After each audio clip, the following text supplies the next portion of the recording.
Ok. Ouais.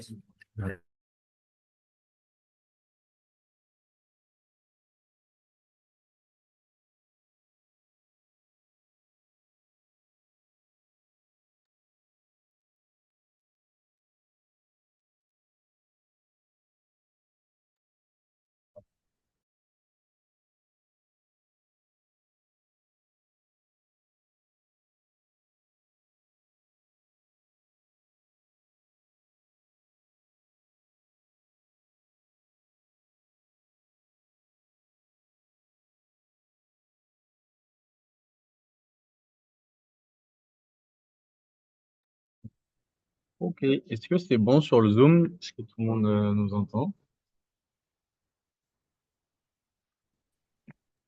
Oui, c'est tout bon. Ah, non. Ah, mais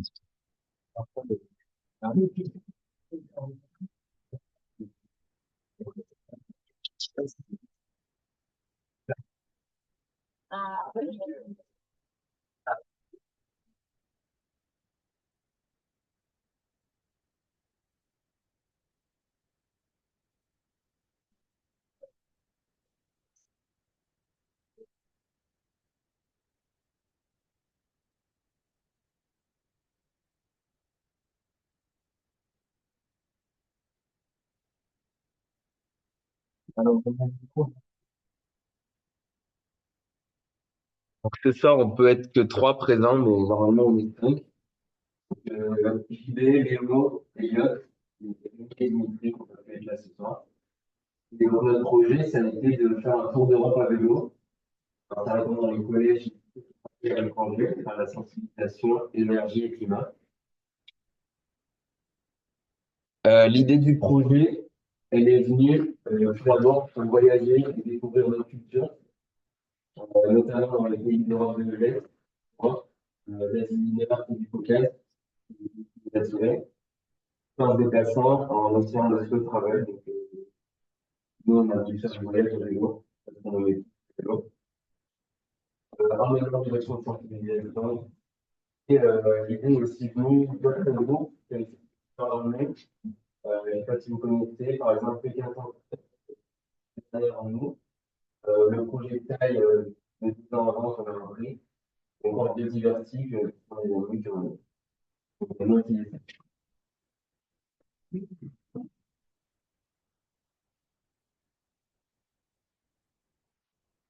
Donc, avant de partir, on a tous fait des stages.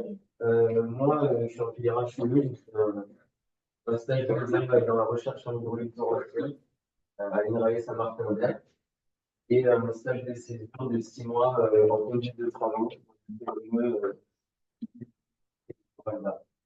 Moi, du coup, j'ai fait mon stage de deuxième année en labo de recherche aussi et j'ai prolongé aussi dans le même labo mon stage de césure. Donc, c'est au CESUG, c'est le Centre spatial universitaire de Grenoble à Saint-Martin-d'Air sur le campus. Mais c'était sur les batteries nouvelle génération dans les satellites de petite taille. Pour ma part, du coup, pareil, j'ai fait stage 2A que j'ai poursuivi pendant ma césure. Euh, un petit peu ce qui s'apparente à un laboratoire aussi, c'est le centre de recherche et d'essai des machines hydrauliques de Grenoble. Donc, j'étais responsable d'une installation avec une turbine hydraulique. Et pour Rémi et Dimitri, pareil, c'était plus orienté laboratoire. Donc Dimitri au lab juste en haut et lab sur le campus. Donc voilà, ça montre que le Cube encourage à faire une partie stage pendant notre césure, mais on peut vraiment soit continuer notre stage césure à partir du stage 2A, faire dans des labos, dans du privé. Donc c'est assez large à ce niveau. Comme on disait, on a repris l'association TAI pour trois grandes raisons. Euh, Ça a apporté d'abord plus de crédibilité pour les interventions, donc ça nous permettait d'aller voir, de prendre contact avec les lycées et les établissements français en se présentant en tant qu'une asso et pas seulement que 5 étudiants en césure. Ça permet aussi d'obtenir des subventions ou alors des bons défiscalisés. pour les récoltes de fonds. Et ça permet, côté école, de valider les 10 semaines d'interculturalité euh, maximum. Donc, c'est déjà ça de clé.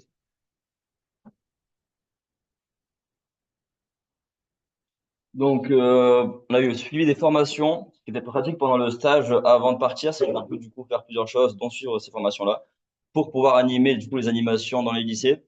Donc, il y avait deux types de formations. Tout d'abord, devenir fresqueur de la fresque du climat, car normalement, les animations étaient sur 3 séances et la deuxième, c'était une fresque du climat. Et en parallèle de ça, on était en contact avec l'association Talent pour Futur. Et du coup, Pauline Gog, la présidente, nous a fait une formation de son association à elle, autour de 3 modules qu'on a pu du coup suivre.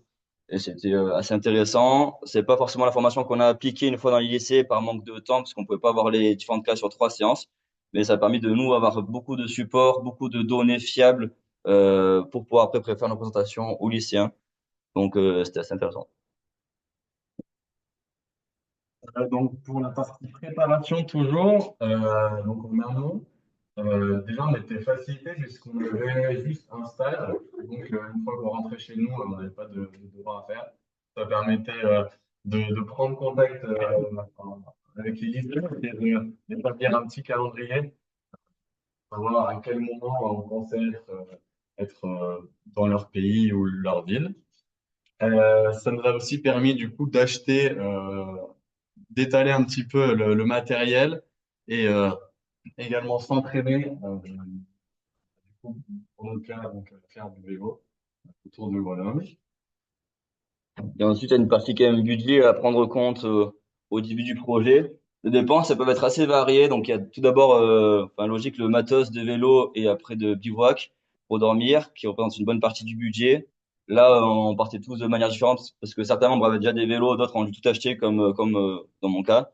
Ensuite, il y a les trajets. Par exemple, quand on doit traverser la mer, une fois on a pris un ferry ou des bus ou des trains. Du coup, ben là, ça faisait des billets en plus. Et après, il y a la vie quotidienne.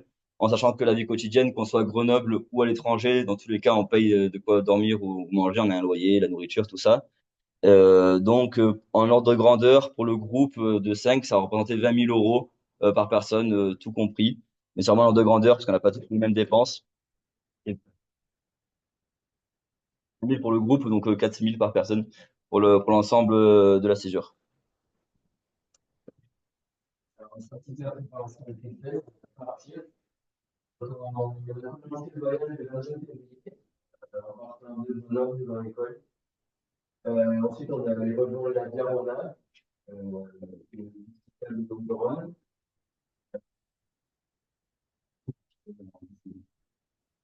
Euh, Sur la Via Rona, on a Dimitri qui s'est blessé, qui a une inflammation du genou, qui a dû arrêter pendant 2 mois. Donc, faut bien s'entraîner avant de partir. Ensuite, on a rejoint la mer Méditerranée, on a fait la Côte d'Azur, la côte ligurienne en Italie, et à partir de Gênes, on est remonté dans les terres pour arriver à Milan, où on a fait notre première intervention au lycée Stendhal. On a pu sensibiliser 120 élèves, des lycéens, donc seconde, première, terminale, sur des interventions qui duraient 3 heures. Et on a pu être logé par des parents d'élèves. Donc, si vous comptez faire ça, faut pas hésiter à demander. Donc, nos interventions qui se passaient en 3 heures, elles se déroulaient comme suit. Donc, d'abord, présentation du projet, petite introduction sur qu'est-ce que c'est que le climat, parce que souvent les élèves le savent pas. Ensuite, on a fait la fresque du climat. Je sais pas si certains d'entre vous l'ont déjà faite, sur un format un peu réduit d'1 heure et demie. Ensuite, une pause et on attaque la partie solution où on a fait marquer sur des post-it des solutions que les élèves donnaient et qu'on classait en fonction de facilité de mise en œuvre et d'impact carbone que ça pouvait avoir pour les citoyens, pour les entreprises et pour les collectivités publiques ou les États. Donc voilà, une petite façon d'agir une fois qu'on a fait la fresque qui est un petit peu déprimante. Et après ça, une partie question sur la logistique du projet, etc. Donc, après cette intervention, on a repris la route. Donc, on est passé dans le nord de l'Italie à travers donc, Vérone, Venise, etc. On a encore longé la côte pour aller en Slovénie. On avait la chance d'avoir la grand-mère de Dimitri qui habitait là-bas. Donc on a fait une bonne petite pause là-bas. Et après, donc, on a continué en Croatie, où donc on a pris régulièrement des ferries pour un petit peu pouvoir rouler sur les îles. Euh, on adaptait assez régulièrement notre trajet en fonction de ce qu'on voulait faire. C'est aussi le cas, par exemple, où on a pris un train pour aller jusqu'à Sarajevo. Encore une fois, donc on a opté parce qu'on était curieux de visiter des endroits où on risque pas forcément de retourner. Euh, donc voilà, c'était un des objectifs aussi de cette césure. À partir de Dubrovnik, en fait, j'ai rejoint le groupe. Je suis pas parti de Grenoble avec eux, car j'avais un projet de césure personnel avant le projet SEI. Et du coup, je les ai rejoints à partir de Dubrovnik, au sud de la Croatie. Et de là, on a continué le voyage tous les cinq, en passant à travers le Monténégro, l'Albanie, pour arriver jusqu'en Grèce. Donc, pareil, c'est des pays que, avant de partir en césure, je ne pouvais même pas situer sur une carte. Donc, c'est assez intéressant de les traverser. Et une petite mention spéciale à l'Albanie, gros coup de cœur de ma part. J'ai vraiment adoré ce pays. Et donc, on a globalement longé toute la côte en continuant. Et une fois qu'on est arrivé en Grèce, on a séparé le groupe en deux, car Dimitri pouvait enfin rouler avec son genou en ayant fait des séances de kiné, pas mal de rééducation. Mais pour visiter Delphes, dans les terres de la Grèce, c'était très montagneux. Et en reprise, après une rééducation, c'était trop compliqué pour lui. Du coup, on a fait un groupe qui est passé dans les terres pour rejoindre Athènes, et un groupe qui est passé plutôt dans des endroits moins montagneux et plus faciles pour Dimitri. Et après, on a rejoint Athènes.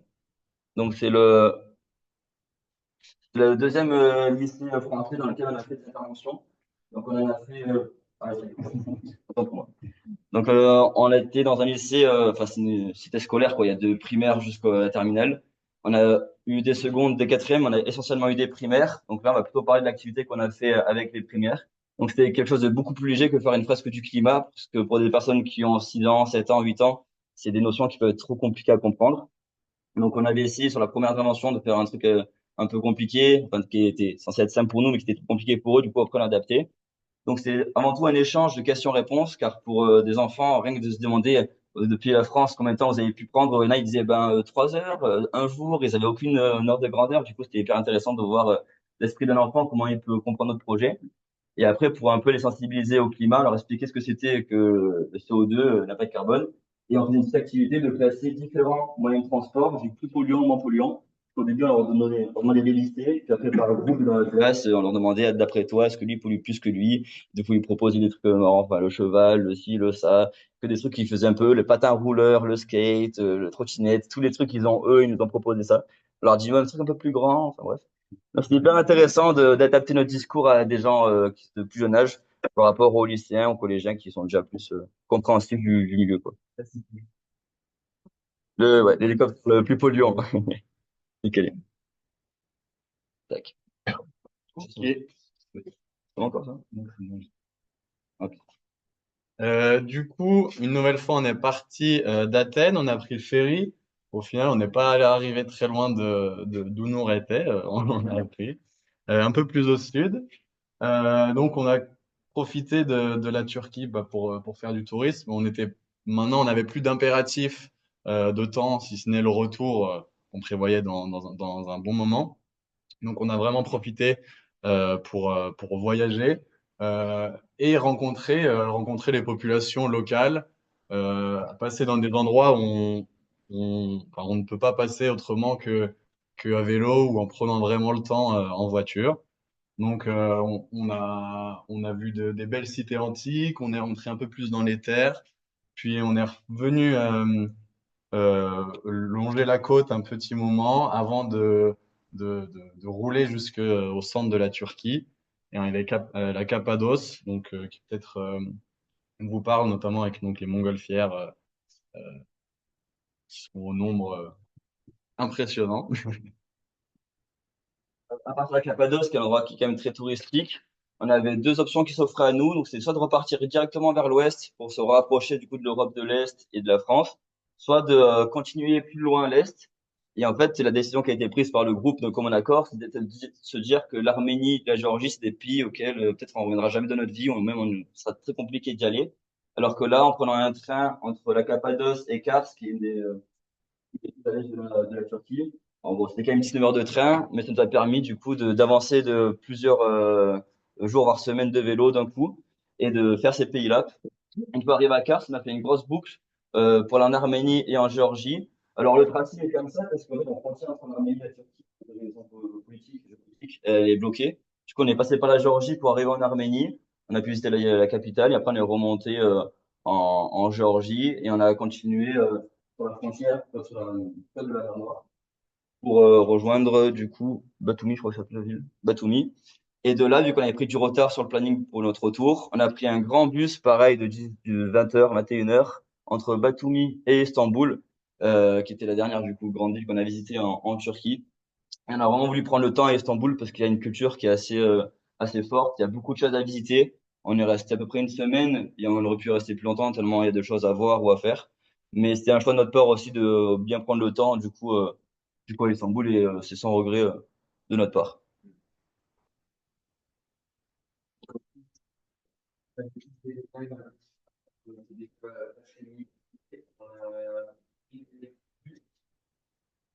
On va arriver jusqu'à l'UTFS. Donc, il y avait la grosse problématique, arriver avec les jeux dans le stack avec les acteurs. Donc, on a négocié, on s'est dit, on a visité les grandes capitales d'Europe de l'Est, d'Europe centrale, Belgrade, Budapest. J'entends plus, j'entends plus. Voilà. Et donc à partir de là, Léo et JB sont rentrés chez eux. Rémi, Dimitri et moi, nous, on a continué en vélo parce qu'on voulait vraiment faire la traversée des Alpes euh, qu'on recommande. Donc en partant de Vienne et en passant par la Suisse, le Liechtenstein, pour arriver jusqu'à notre beau bâtiment Greenair le 9 août. Parce que enfin, je reprends. C'est intéressant de remarquer, c'est que tous les jours, c'était un peu différent parce qu'on voyait des nouveaux paysages, des nouveaux pays. Mais en fait, il y avait vraiment une sorte de routine qui s'installait et toutes les journées se ressemblaient plus ou moins. Donc le matin, quand on se réveillait, il fallait défaire le campement parce qu'on bivouaquait dans des tentes et il fallait prévoir le petit-déj. Vu qu'on allait rouler après, on prenait un bon petit-déj à base de flocons d'avoine, fruits secs, pour avoir quelque chose dans le ventre qui tient. Ensuite, le matin, on commençait l'étape journalière. Tous les jours, en gros, on se définissait une ville qu'on visait à peu près, ou alors une distance qu'on voulait faire. Et du coup, le matin, on essayait de le faire le plus possible de la journée. Comme ça, au moins, après le repas, on avait moins roulé. Le midi, c'était la pause repas. Donc, elle pouvait être plus ou moins longue. Quand il y a eu des grosses vagues de chaleur en Turquie avec la canicule, on ne pouvait pas rouler sous 40 degrés, voire plus. Du coup, on se décidait de se faire des bonnes pauses repas et de reprendre un peu quand le soleil redescendait. Et souvent, on mangeait froid parce qu'on avait notre réchaud, mais le sortir le midi, c'était trop compliqué pour nous. En tout cas, on n'avait pas forcément envie. Du coup, on mangeait beaucoup de sandwichs froids ou des salades, des choses comme ça. Et en fonction des pays, des fois, on s'arrêtait dans des fast-food, entre guillemets, on va dire. Parce que c'est pas très cher en fonction des pays, dans l'Albanie ou la Turquie, de manger des choses rapides assez bonnes et pas chères. Et l'après-midi, du coup, on finissait l'étape, commençait le matin. Et après, avant la tombée de la nuit, il y avait plusieurs choses à faire. Donc, il fallait trouver l'endroit où on voulait bivouaquer. Donc ça, on avait des applications comme Park Fortnite qui étaient pas mal, où les gens pouvaient référencer des endroits où ils avaient déjà campé et ça ressortait. Mais sinon, une méthode qu'on utilisait régulièrement, c'est d'arriver dans un village, soit sur la place du village où il y a un peu des gens, soit au café ou au bar du coin, et on demandait, en se présentant avec un message un peu tout prêt à arriver sur une traduction dans la langue, parce qu'en turc, on ne pourra pas le dire. Et de dire qu'on est 5 étudiants français, qu'on est venu en vélo, qu'on cherche un endroit pour bivouaquer, on ne dérange pas. Surtout, en fait, on est dans la démarche, on ne veut pas non plus s'incruster dans votre village, on ne sait pas comment ça se passe. Et ça, c'était pas mal. Et quasiment toutes les fois, les gens, ils connaissaient quelqu'un qui connaissait quelqu'un qui connaissait le maire ou alors le chef du village. Une fois, le mec s'est présenté en disant, je suis le shérif, carrément, en Turquie, c'était marrant. Et lui nous disait un endroit qui était souvent pas mal, souvent à côté des mosquées, on a beaucoup bivouaqué parce qu'il y a des préaux et quand il pleuvait, ça permettait de mettre nos affaires à l'abri de la pluie. Et il y a des points d'eau potable, donc c'était très pratique. Et le soir, globalement, c'était installer le campement, préparer le repas, puis après se reposer, puis après des choses plus personnelles comme contacter ses proches ou quoi. Donc voilà, je crois que j'oublie rien sur la routine.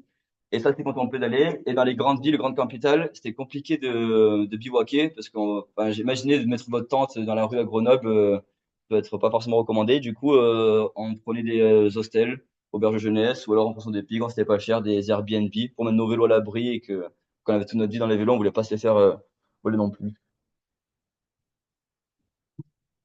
Mais plus vraiment au slow. Donc, ils sont à conserver, qu'on a vraiment apprécié. C'est pas trop planifié à l'avance, vraiment se laisser des libertés et quand même profiter avant tout. Il y a une bonne partie aussi, c'est s'entraîner au cartable. Si c'est, on parle pas grand-chose à vélo, là, enfin, c'est 3 sur 5, mais quand même s'entraîner, des problèmes comme les initiales, notre année. Donc c'est goûté.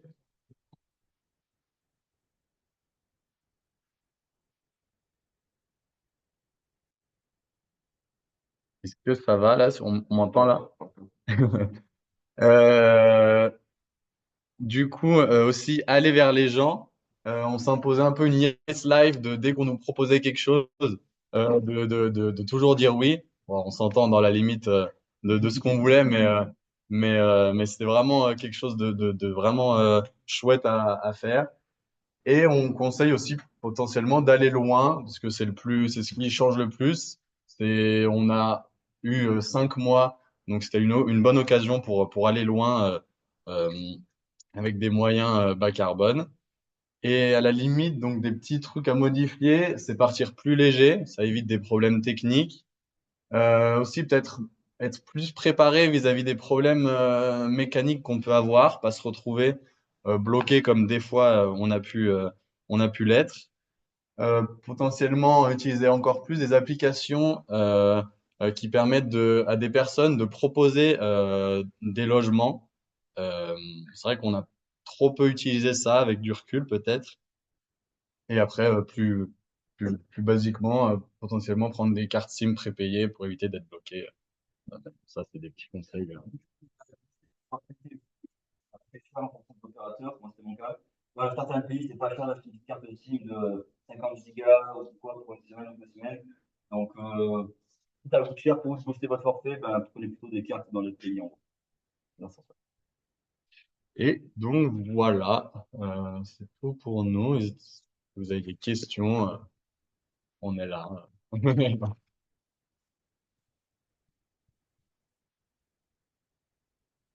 Ouais.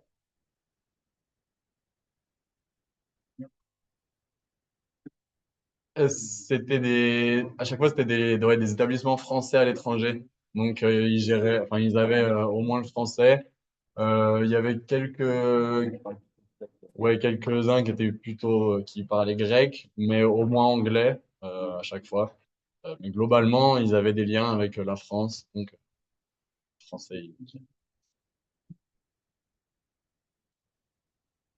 Ben, souvent, on a acheté des vélos, soit pour eux, finalement, c'est quand même pas mal compliqué, quand on voit les stabilités sont attachées.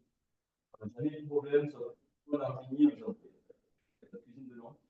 Oui, c'était pas fou, mais c'est vraiment la seule exception. Il y en a vraiment qui, dans ce cas-là, c'est facile de tomber sur une personne qui peut faire sur des choses, mais globalement, on n'a pas eu de problème de vol ou quoi. Moi, ça m'avait marqué quand j'ai rejoint les autres Libreville pour le vélo, j'avais trop peur qu'on me le vole, du coup, je vais à tout prix avoir un mec dessus ou quoi. Après, je le laisser tranquille, on m'a plus attaché rapidement, et il pas trop attention. Mais en vrai, au final, tu apprends un peu confiance aux gens et il n'y a pas eu trop de trucs, quoi.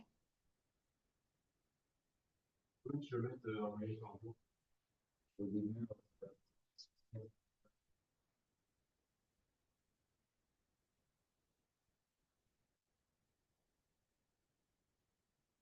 Du coup, il y a une question. On demande, couchsurfing en groupe, ça se fait bien, où il y a des personnes qui accueillent plus de 2 personnes.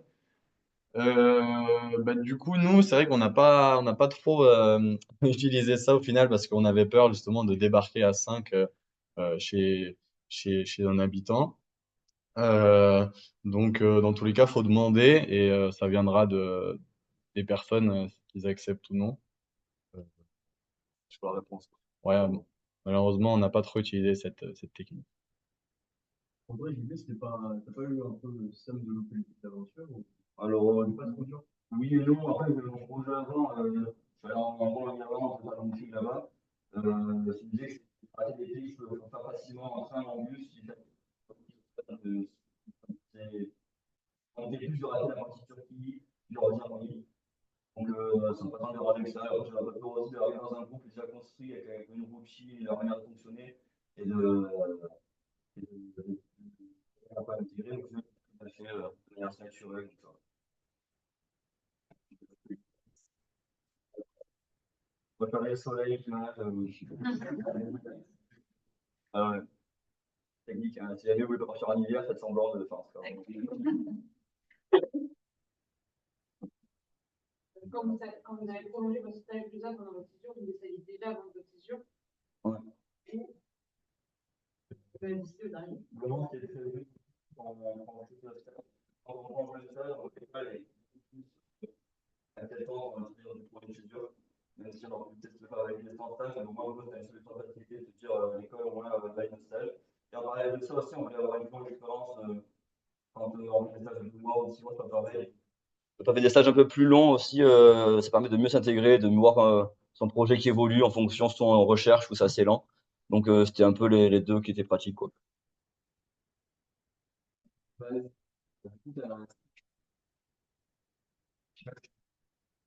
C'est par rapport à la sécurité, mais France Diplomatie, ils te disent quels pays sont en vert, en orange ou en rouge. Et bah sinon, le trajet, on l'avait un petit peu repris des années précédentes. C'était des trucs qu'on voulait faire, donc voilà. Retourner sur le vraiment, qui a vraiment une carte du monde dessus, avec tous les pays dans le monde, avec les relations avec la France. Et si c'est en vert, par exemple, la France c'est en vert, on est français, on n'aura aucun problème. C'est la majorité des pays d'Europe. Il y a des pays où ça peut être en orange, c'est-à-dire on va pas vous embêter, mais éviter par exemple les lieux de rassemblement, les manifestations ou les zones à risque. Et après, il y a les zones rouges où là, ça peut être des conflits, il faut éviter d'y aller ou quoi. Et globalement, dans tout notre trajet, on a été qu'une seule fois en orange, c'était en Géorgie. Mais à part là, on n'a pas eu de problème. Et même en géorgien, il n'y a eu aucun souci, quoi. Arménien aussi, c'est orange. Ok. Donc, il y a tout sur le site, c'est vraiment hyper bien fait. Là, on voit qu'il y a quand même des moments où on ne peut pas grand-chose sur la step, c'est parce qu'il y a un ras-le-bol, il faut le faire. Non, globalement, en fait, c'est pour la step, tu mets, enfin là, Stéphane Pigouit, mais c'est la même chose. C'est une par jour, nous on faisait un peu un journal de bord, jour par exemple 110, jour 111, jour 112. Et en fait, vu que là, on a pris un train, en une journée, en fait, on a parcouru 1000, 1500. En fait, là, on a passé 2 jours consécutifs. Vu qu'on n'a pas pris de vélo, on a pris le train. Ben, du coup, forcément, ça espace de manière géographique les points. Et après, peut-être à votre retour, vous avez fait par. Des fois, t'as aussi, t'as la flemme. Tu rentres, t'es dans l'attente, t'es fatigué. Pardon. Ouais. Ouais. Attends, on n'en a pas parlé. Il y avait un peu une rumeur sur les chiens errants en Turquie qui attaquent et tout. Du coup, ça faisait un petit peu peur avant parce qu'en plus, les retours d'expérience, ils nous avaient parlé. Ils nous avaient donné un peu des techniques. En fait, c'est tout bête. Quand le chien il t'attaque, il y a deux types de chiens. Il y a le patou qui protège son troupeau et il y a le chien errant qui, lui, juste, ben, il est en train de errer. En fait, il sait pas ce qu'il fait. Et le patou, lui, il veut juste protéger. Donc, si tu pars tranquillement et que tu le cherches pas de noise, ben, il va te laisser tranquille. Des fois, les chiens errants, ils aiment bien te courir après parce qu'ils voient un vélo arriver, ils se disent, ben, je lui cours après. Et là, soit ben, tu cries, ça marche hyper bien de crier et il te laisse tranquille. Sinon, tu lui envoies de l'eau dessus. Tu peux voir, si jamais ça devient vraiment, ils sont beaucoup, tu peux te descendre de ton vélo. Il comprend que tu es un être humain et du coup, là, il te laisse tranquille. Et si jamais vraiment il est agressif, tu fais semblant de ramasser un caillou par terre et après, dans tous les cas, il part. Oui, ou tu fais pas semblant de le ramasser. Mais en fait, on s'est jamais vraiment fait. Il y a moi, une fois, je suis tombé de mon vélo parce qu'il y avait un chien. En fait, j'étais en montée et je voulais vraiment très lentement. Et je sais pas pourquoi, j'ai pris un peu peur ou quoi. J'ai voulu accélérer, mais c'est pas la bonne idée. Et du coup, je suis tombé à l'arrêt à 8 km/h. Je me suis pas fait mal. Et après, il m'a laissé tranquille quand je suis tombé. Mais sinon, le chien errant, c'est le charisme, le mec qui tombe et le chien il reste tranquille. Mais il m'a bien saoulé quand même. Mais sinon, le chien, c'est pas si. Faut pas en faire tout un plat.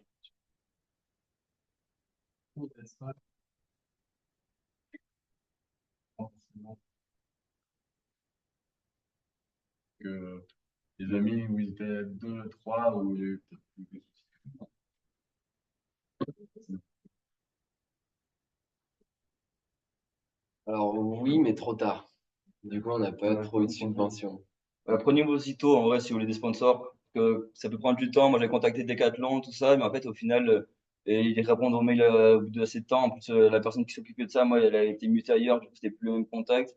Donc, prenez large, comme ça, au moins, si vous voulez avoir des subventions, ce sera mieux.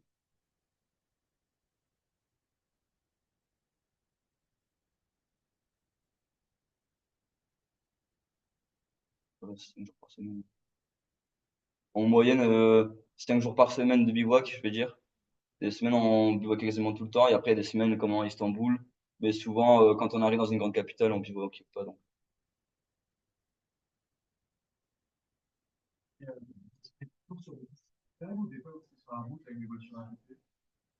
Bah, du coup, il y a un truc qui s'appelle les Eurovélos en Europe, où en théorie, tu devrais avoir une piste cyclable nous, c'était l'Eurovélo 8, mais en pratique, elle n'existe pas. Donc,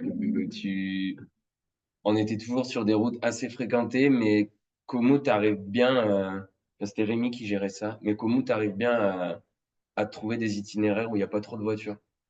Ouais, Komoot, c'est une appli, tu peux mettre le mode vélo, route ou gravel, mais enfin, nous, on a plutôt mis vélo route parce que des fois, ça passait par des chemins, enfin, qui étaient pas trop empruntables. Et après, quand on a un doute sur un endroit ou quoi, un truc qui marchait bien, c'était de se mettre sur Street View de Google et de se mettre sur la route et voir à quel point le revêtement, il est bien ou pas. Et après, au jour le jour, en fait, bah, c'est Rémi qui faisait quand même ce boulot, c'était un peu l'homme de l'ombre. Et il préparait du coup les itinéraires pour que ce soit le mieux possible. Et il s'est quasiment jamais trompé. Et le peu de fois qu'il s'est trompé, on a été gentil avec lui. On lui a pas dit, oh, t'abuses quand même de me faire passer par là. En vrai, ouais, Komoot, ça marche très bien. Et sinon, Google Maps, ça marche bien aussi.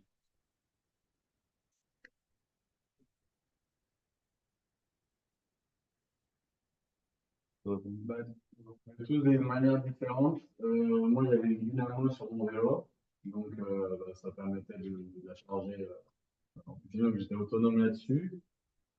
Sinon, il y avait des panneaux solaires qu'on mettait moins, On prenait pas de tarvi. On prenait pas de tarvi, mais ça faisait une sécurité si vraiment on était bloqué. sinon,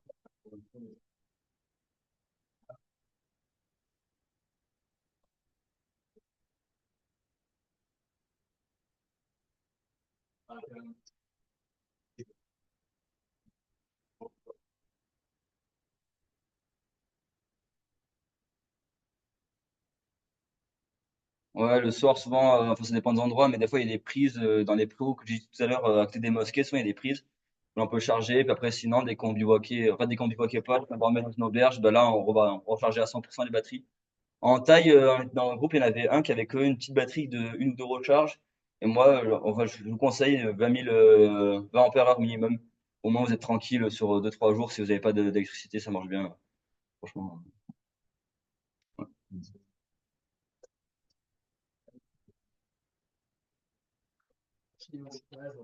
Plutôt de 6 mois directement, parce que même pour les entreprises, c'est plus intéressant pour eux de vous former et de vous garder un peu plus longtemps. Euh, Le stage. En fait, ouais. c'est vraiment qu'on s'est dit, c'est bien, ça fait 6 mois, c'est plus pas trouver un stage et l'école au moins elle valide le projet plus facilement. Si jamais vous avez un doute sur l'école qui valide votre projet ou pas, normalement, ça va, elle accepte quasiment tout, mais au moins, faites un stage, elle n'est pas trop regardante sur moins contraignant, entre guillemets. je pense qu'on va arrêter les questions. Désolé, je sais encore. Mais si jamais on est toujours dispo à l'école, sur Instagram, on essaye. N'hésitez pas si vous avez des questions un peu plus précises, peut-être. Mais on va peut-être enchaîner. Merci à vous pour votre écoute, hein.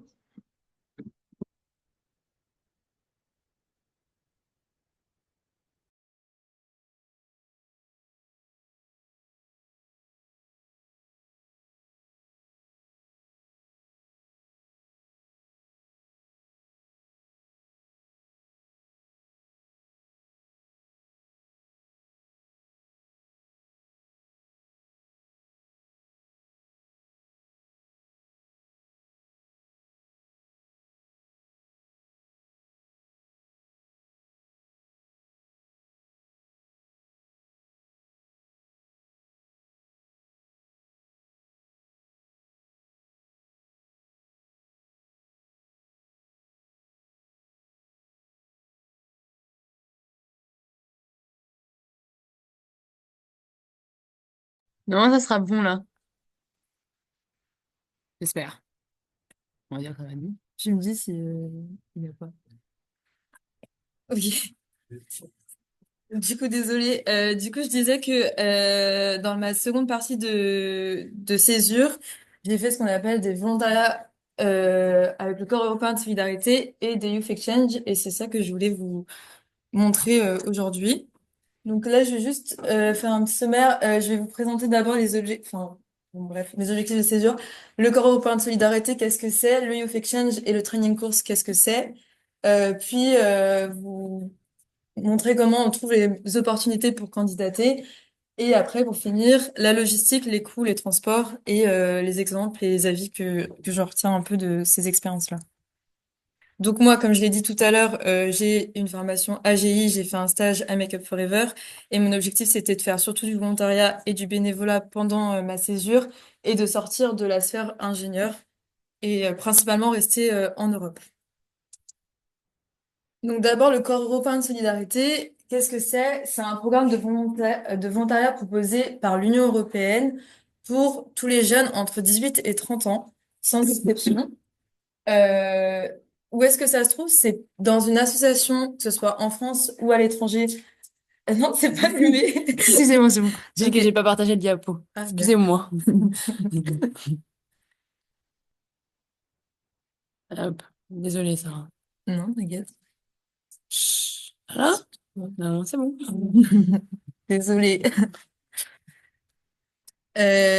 Du coup, bah, c'est pour une association en France et à l'étranger. Donc, c'est pas que l'Union européenne, il y a 40 pays qui sont inclus dans cet accord-là. L'idée, c'est que vous réalisez un volontariat. Donc, vous êtes volontaire pour une association. Donc, ça veut dire que vous travaillez, entre guillemets, pour l'association. Et ça peut être des durées soit long terme entre 2 et 12 mois, soit un truc court terme entre 2 semaines et 2 mois. Personnellement, moi, j'ai fait quelque chose à un court terme de 3 semaines, mais j'ai connu d'autres personnes qui ont fait pour plusieurs mois. Et donc, ce volontariat va être sur diverses thématiques. Donc, c'est des associations qui traitent diverses thématiques, et ces thématiques-là peuvent inclure donc l'inclusion, l'environnement, la créativité, la culture, le sport, la santé et le bien-être, l'éducation, l'emploi et l'entrepreneuriat, la citoyenneté et la participation démocratique.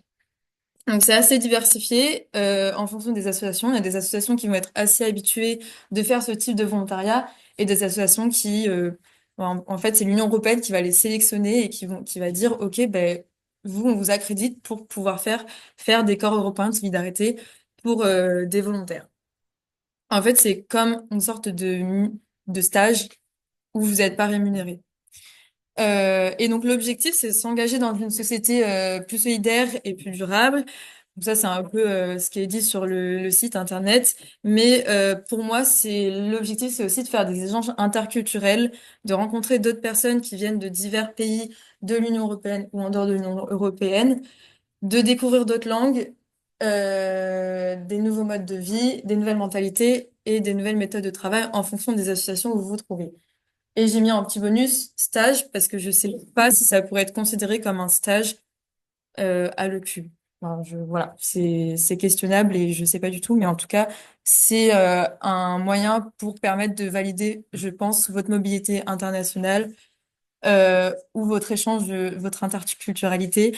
Euh, en tout cas, il y a une sorte de, pas un diplôme, mais une sorte de papier qui est délivré à la fin, qui s'appelle le Youth Pass, et qui vous permet d'accréditer le fait que vous avez bien réalisé tant de semaines ou tant de mois à l'étranger. Ensuite, il y a ce qu'on appelle les Youth Exchange et les Training Course. C'est comme le Corps européen de solidarité, c'est porté par l'Union européenne également. Le but, c'est que ces deux associations partenaires enfin plusieurs associations partenaires qui vont co-organiser un projet sur une thématique précise pour les jeunes entre 18 et 30 ans. L'objectif, c'est que les jeunes, enfin, il y a plusieurs délégations de jeunes qui vont venir de différents pays d'Europe se retrouver dans un pays spécifique. Le pays spécifique, ça va être le pays hôte, et donc ça va être les personnes qui vont vous proposer des activités. Et l'objectif, c'est d'avoir un échange interculturel avec ces différents jeunes sur la thématique qui a été annoncée au tout début.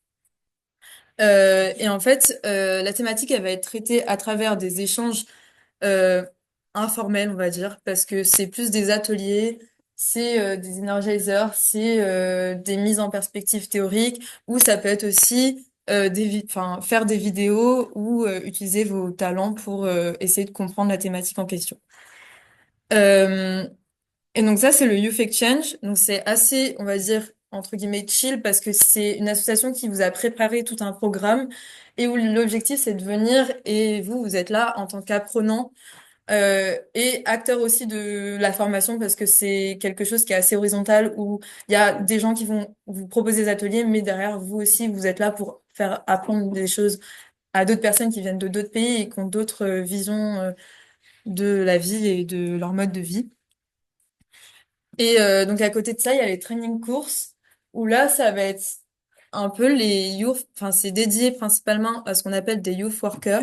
Moi, j'en ai jamais fait, mais c'est plutôt des formations qui sont dédiées aux travailleurs jeunesse et qui souhaiteraient encadrer des échanges comme les Youth Exchange. Voilà. Donc, si vous avez besoin de plus d'informations, je peux essayer de vous apporter plus de d'infos, mais j'ai pas trop fait ça, donc voilà. Donc, comment trouver les opportunités et candidater?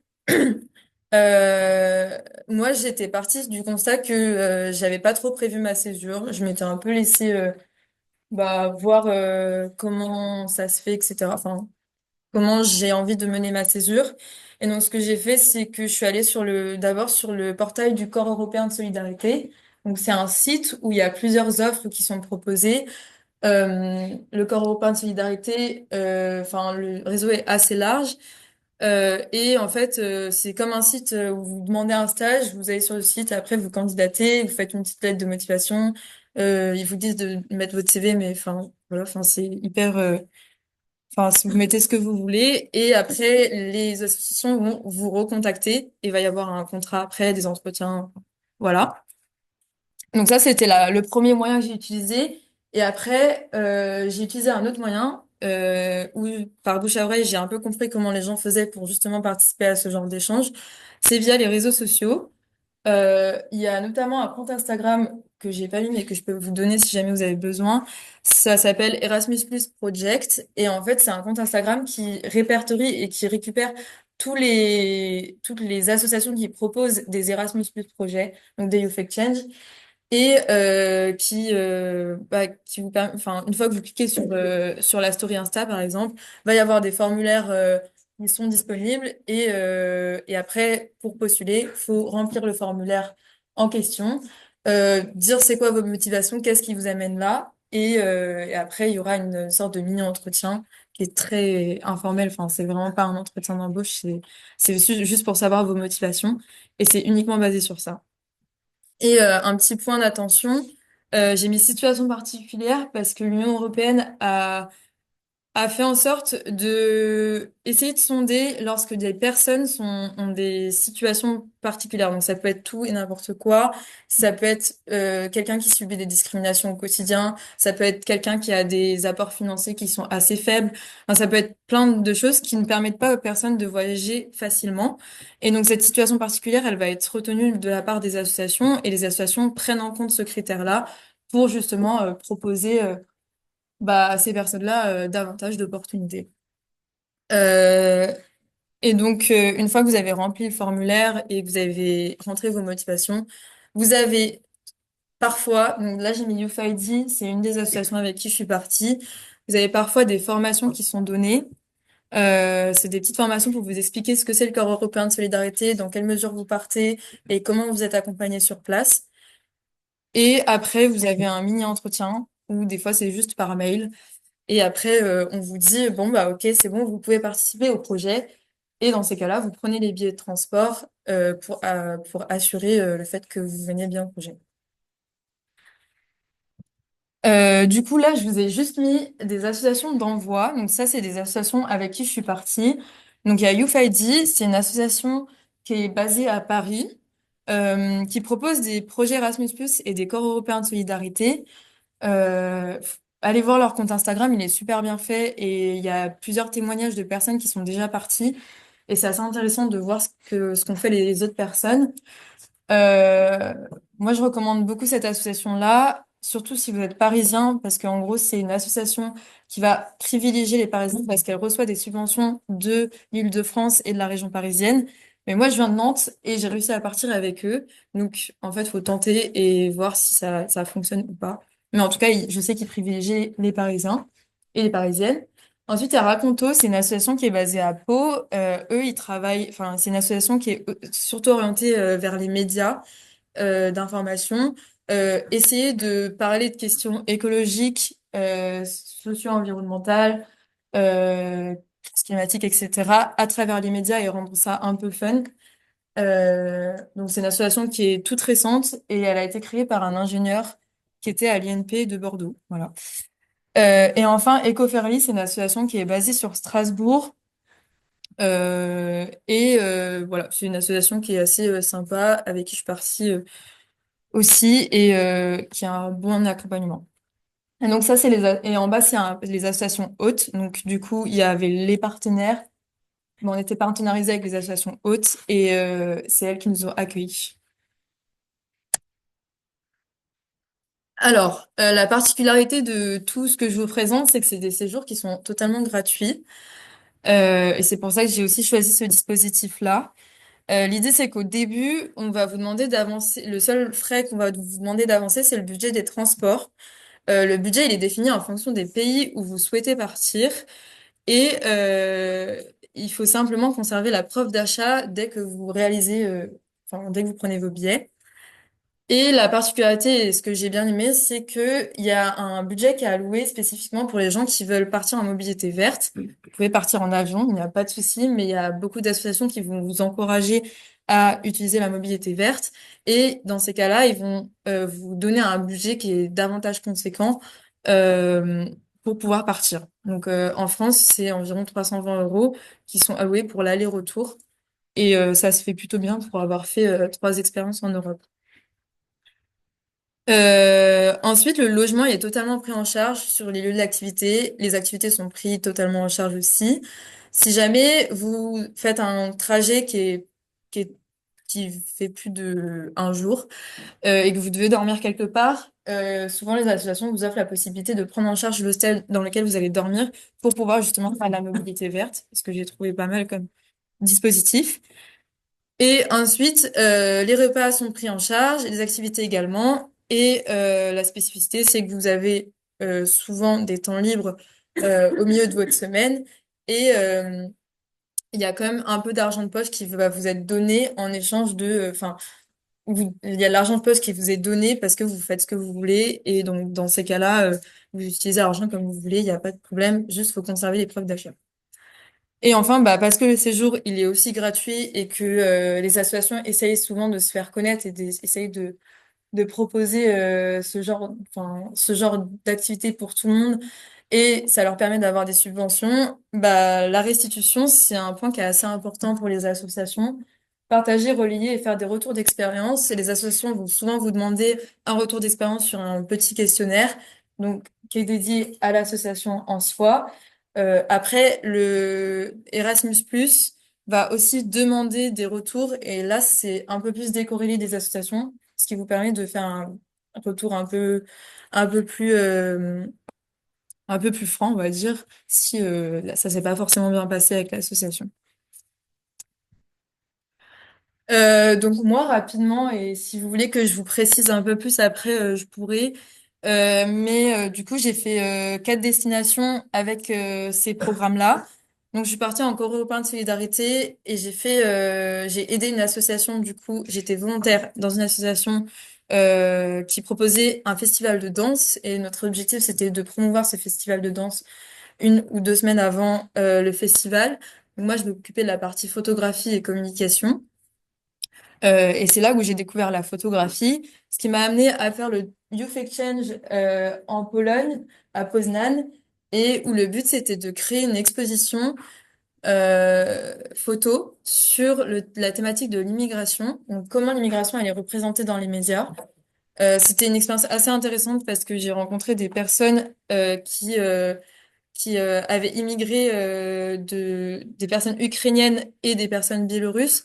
Et c'est des histoires qu'on n'a pas forcément en France et enfin, personnellement, j'avais jamais entendu j'avais pas d'entourage qui venait de ces pays-là. Donc, c'était assez intéressant de rencontrer ces personnes. Ensuite, je suis partie en Italie faire un youth exchange sur les droits humains face à la crise climatique. Donc là, c'était plusieurs ateliers. On était dans une petite ferme où le but c'était d'essayer d'être au maximum autosuffisant. Donc on était une quarantaine de personnes dans une petite ferme, donc c'était assez rigolo de vivre de manière très chill et en même temps on avait des ateliers tous les jours. Euh, donc on se douchait dehors et on était on avait des toilettes sèches, donc c'était un peu rigolo. Et j'ai enchaîné après mon séjour en Italie avec un Youth Exchange revitaliser les communautés rurales. Donc là, on était plus en hauteur dans les hauteurs en Serbie. L'idée, c'était de parler de permaculture, d'écologie et comment on pourrait redonner vie à un territoire qui semblait un peu abandonné. Et on a plus parlé de biodiversité sur ce cas-là. Toutes ces villes-là, je suis allée en Flixbus. Voilà. Euh, Si je peux juste conclure sur ça, sur moi ce que j'y ai gagné, je l'ai pas écrit là, mais d'une part enfin moi j'ai rien eu à préparer en amont de ma césure. C'était simplement être prête à partir dans des pays que je ne connaissais pas forcément. Euh, Moi ce que j'ai gagné, c'est vraiment de rencontrer énormément de personnes. J'en ai rencontré environ 90 sur mon chemin, entre 18 et 40 ans, donc avec des parcours assez différents qui sortaient vraiment de la sphère ingénieure et c'était vraiment ce que je voulais, avec près de 12 nationalités différentes. Et en plus, je suis allée dans des territoires, un peu comme les gars, je suis allée en Serbie, je pensais jamais aller en Serbie de ma vie. J'ai trouvé ça hyper intéressant de découvrir cette culture. J'ai traversé énormément de villes parce que comme j'étais en césure, je prenais vraiment le temps de de de voyager et de me dire en fait j'ai un budget qui est de 320 euros donc c'est presque illimité. Donc je peux un peu aller tranquillement là où j'ai envie d'aller. Et du coup j'ai traversé pas mal de villes et j'ai pu aller voir des amis sur mon chemin qui étaient en Erasmus donc c'était assez rigolo. Et puis j'ai vécu des modes de vie assez différents. Donc j'ai mis en hostel, j'ai fait un refuge aussi parce que je suis partie. On a fait du trek quand j'étais en Pologne et on est allé à la frontière de la République tchèque en mobil-home, en ferme pédagogique et aussi dormi en tente. Et du coup je vous ai mis juste mes plusieurs premières fois parce que j'ai trouvé ça assez dingue parce qu'en très peu de temps j'ai fait beaucoup de choses.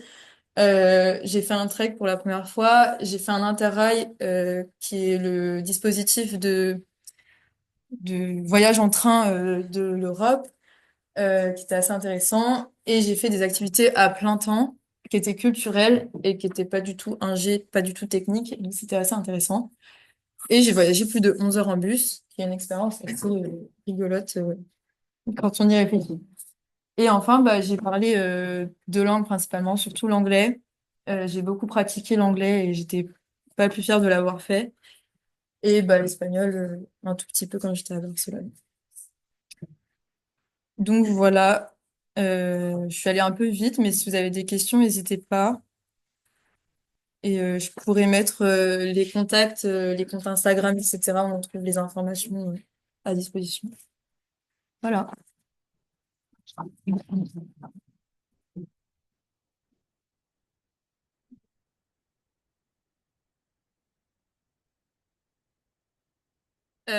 Alors, là, il y a une question, c'est tu es resté combien de temps dans chaque ville?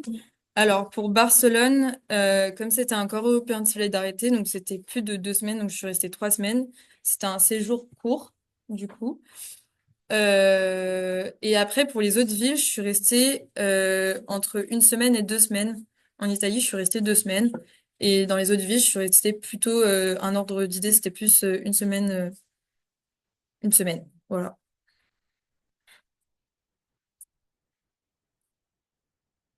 Ouais, Est-ce qu'il y a d'autres questions? S'il n'y a pas d'autres questions, juste un petit point avant que vous partiez. Donc là, vous avez vu trois césures globalement bien différentes. Lundi prochain, il y a 3 autres césures qui vont être présentées, encore globalement différentes. Il y a Emma Gervaise qui va présenter sa césure en Asie, où elle a fait son stage en Asie. Elle a fait elle est allée dans une association qui répare les coraux. Enfin, voilà, je Tu grave pas de gros. vraiment beaucoup mieux que moi. Et elle après a fait un stage, elle a fait un voyage un peu, enfin, elle a fini son année en voyageant un peu en Asie. Donc ça, elle expliquera ça lundi prochain.